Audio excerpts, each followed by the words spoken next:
Hello friend, নমস্কার সবাইকে।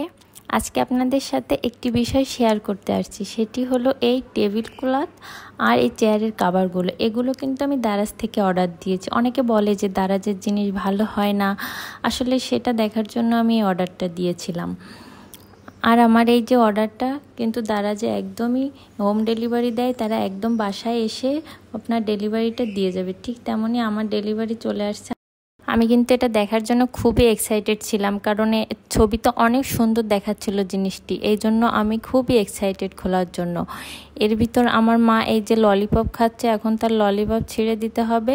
শুধুমাত্র এই কাভারটা অর্ডার দেওয়া হয়েছে আমার মার এই যে অত্যাচারের হাত থেকে টেবিলটাকে রক্ষা করার জন্য, কারণ আমি অনেক শখ করে এই টেবিলটা কিনেছিলাম, কিন্তু সে সারাক্ষণ এই টেবিলে উঠে বসে থাকবে, খেলা করবে, ধুলা ময়লা লাগাবে। এই জন্য আমি কাভারটি অর্ডার দিয়েছিলাম। আমি এই যে আনবক্সিং করছি কাভারটি, আমার মা কিন্তু আমার সব কাজে একদম হাতে হাতে হেল্প করে। এই যে সে চলে আসছে পুরো হেল্প করার জন্য, প্রত্যেকটি কাজেই সে এইভাবে আমাকে হাতে হাতে হেল্প করে।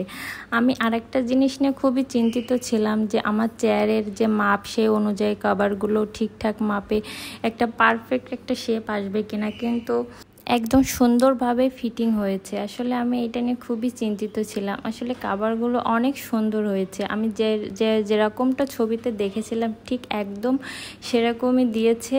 আসলে দারাজে অনেকেই অনেক কথা বলে, আমি এগুলো শুনছি যে একরকম দেখায়, আসলে দেয় না। সেইটা আসলে তেমনটা। আমি ফার্স্ট টাইম না, দারাজ থেকে আগেও টুকটাক অনেক জিনিস কিনছি। আসলে আমি এখনও পর্যন্ত দারাজ থেকে কোনো জিনিস কিনে ঠকিনি। আর এই টেবিল ক্লথটা কিন্তু ওয়াশ করা যাবে, কারণ যখন ধুলো ময়লা পড়বে একটু ওয়াশ করলে আবার আগের মতো চকচক করবে। আসলে প্রত্যেকটা মেয়েরই স্বপ্ন থাকে তার ঘরকে সুন্দর করে সাজিয়ে গুছিয়ে রাখার জন্য। ঠিক তেমনই আমি চেষ্টা করি আমার ছোট্ট সংসারটাকে খুব সুন্দর করে সাজিয়ে গুছিয়ে রাখার জন্য। আর আমার এই কভারটা কেমন হয়েছে সবাই অবশ্যই কমেন্টে জানাবেন। আর এটাই হলো আমার টেবিলের ফাইনাল লুক। অবশ্যই আপনারা কমেন্ট করবেন। আর যদি এই প্রোডাক্টটি কারো পছন্দ হয় অবশ্যই দারাজে যেয়ে অর্ডার করবেন। ধন্যবাদ সবাইকে।